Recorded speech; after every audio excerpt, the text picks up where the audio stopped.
Cette situation militaire avec vous, Olivier Rafovitch, bonsoir. Bonsoir. Vous nous rejoignez, vous êtes colonel de réserve dans l'armée israélienne. On aimerait comprendre, parce que tout à l'heure Vladimir Poutine a dit tout se passe comme prévu, on va continuer, c'est loin d'être fini.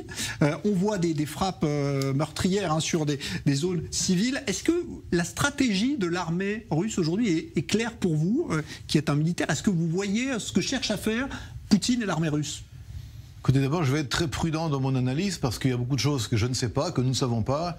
Et donc, je vais essayer de décrypter. On a évidemment des discussions, on a des analyses. À l'heure où nous parlons, la Russie de Vladimir Poutine veut envahir et contrôler toute l'Ukraine. C'est le but. Maintenant, le contrôle de l'Ukraine ne veut pas dire la destruction de l'Ukraine, ni la mort de tous les Ukrainiens. C'est pas la politique de la Russie. Sinon, ils auraient pu le faire très rapidement, avec l'armée de l'air, avec une artillerie qui est gigantesque. C'est pas le but. Il y a des morts. Il y a beaucoup de morts, beaucoup de blessés. Il y a 1 million de réfugiés. C'est une guerre extrêmement difficile, face à une armée qui n'a pas du tout les mêmes moyens que l'armée russe. Mais si on parle de la stratégie de l'armée russe actuellement, c'est d'abord une armée qui a actuellement, avec Bélarus, qui est son allié au niveau militaire, entre 200 et 300 000 hommes. Mais actuellement, il n'y a pas 300 000 hommes sur le sol ukrainien.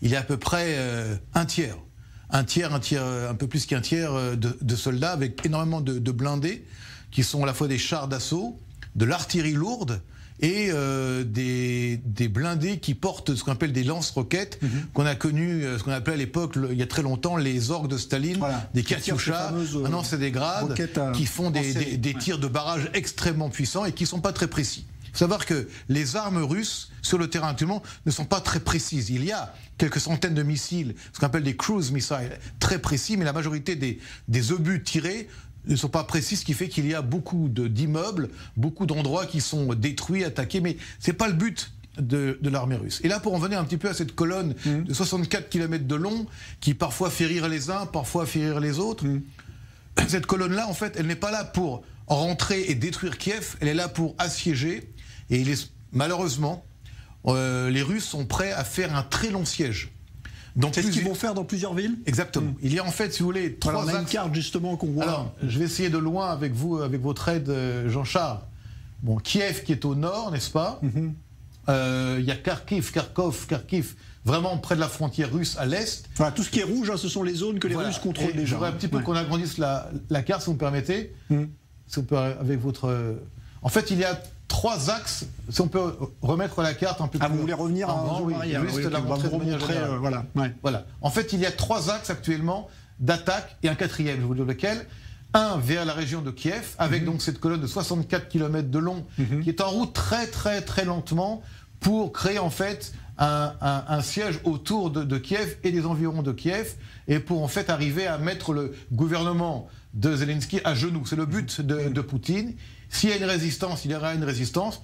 Il y a donc un autre axe qui vient de l'Est, dans la région donc des 2 républiques séparatistes de Donetsk et de Lugansk, qui sont déjà sous contrôle russe. Il y a des forces qui viennent de la Crimée, n'est-ce pas, qui est déjà sous contrôle russe. Voilà, où la ville de Kherson en français, a été depuis hier soir totalement attaquée et maintenant est sous contrôle russe. Il y a des combats et un siège dans le port de Mariupol, voilà, qui est ce soir sous blocus. Tout à fait. Et il y a également, on ne voit pas sur la carte, une force maritime dans la mer Noire, donc au large de Odessa, qui va soit bloquer la ville d'Odessa, soit faire un débarquement de forces spéciales vers Odessa et la région. Odessa et Mariupol sont des ports extrêmement importants parce que ce sont les ports qui permettent à l'Ukraine d'aller vers les mers chaudes, qu'on passe le détroit du Bosphore et on arrive donc ensuite en Méditerranée.